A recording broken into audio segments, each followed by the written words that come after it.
The beef 30 minutes with garlic powder, onions, and black pepper.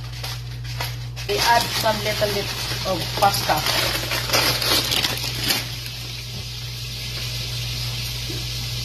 And then cook now. I preheat this one, the olive and the butter, and then now look at that. Goes to the potato. Spread the black pepper.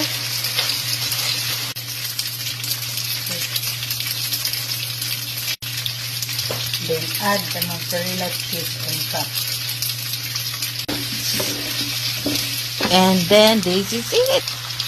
Thanks for watching.